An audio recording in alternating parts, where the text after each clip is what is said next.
Bonjour, un de nos besoins fondamentaux et universels est trop souvent dissimulé, celui de reconnaissance. Quand des personnes le nient, je ne demande rien en retour, je ne fais pas cela pour être félicité, je n'ai besoin d'aucune reconnaissance. Je ne peux m'empêcher d'entendre exactement l'inverse.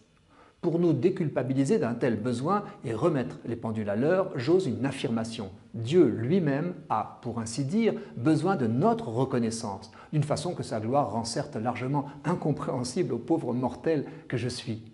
La reconnaissance du Seigneur pour le lépreux, qui a lui-même pris soin de lui exprimer sa reconnaissance, nous le confirme. Gare en effet à l'angélisme, car en cette matière comme en tant d'autres, qui veut faire l'ange fait la bête. Celui qui affirme tout faire gratuitement sans prétendre rien espérer en retour risque le retour de bâton. On le constate trop souvent quand soudain tout ce qu'on a cru donner gratuitement dégénère en plainte et rancœur, quand ce n'est pas en burn-out. Tout travail mérite salaire, qu'on soit payé en argent, en service ou en juste félicitations.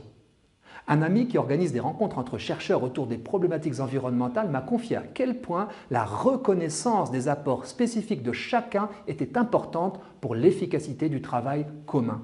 Organisant des débats où chacun apporte sa pierre, il a remarqué que celui qui a émis l'idée qui fait avancer le groupe a besoin de sentir que le groupe lui en est reconnaissant. Cet ami prend donc soin de le souligner. Cette idée que nous devons à un tel nous a tous fait progresser. Cette attention n'est pas seulement dictée par un souci de justice, elle favorise aussi la fécondité de la dynamique du groupe. Entendre les autres s'approprier sans vergogne, c'est-à-dire avec ingratitude, ces idées dissuade leur partage. Dans un couple, une famille, une équipe, cultiver la reconnaissance explicite ne provoque pas automatiquement orgueil ou vaine gloire. C'est d'abord une exigence de justice. Elle favorise la légitime fierté, l'estime de soi, le sentiment d'être utile, d'appartenir à un groupe bienveillant. Et si un zeste de vanité pointe son nez, comme on peut le sentir en nous comme chez les autres, consolons-nous, car ce sentiment plutôt puéril s'avère beaucoup moins nocif que la rancœur durable, encore plus orgueilleuse, que produisent ingratitude et humiliation. Alors, action. Soyons tous artisans de reconnaissance. Nous pourrions dresser la liste des personnes qui autour de nous méritent une parole ou un geste de reconnaissance privée ou publique pour leur contribution au bien. Le bien commun d'une famille, d'une équipe, d'un immeuble, d'un village, d'un quartier.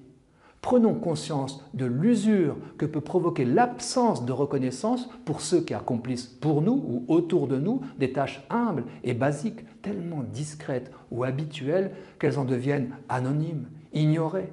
Au point, comme le dit la chanson, qu'on finirait par trouver ça normal.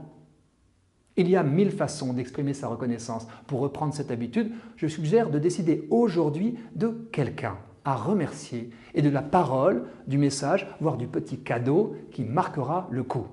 Ne surtout pas oublier d'en préciser la raison.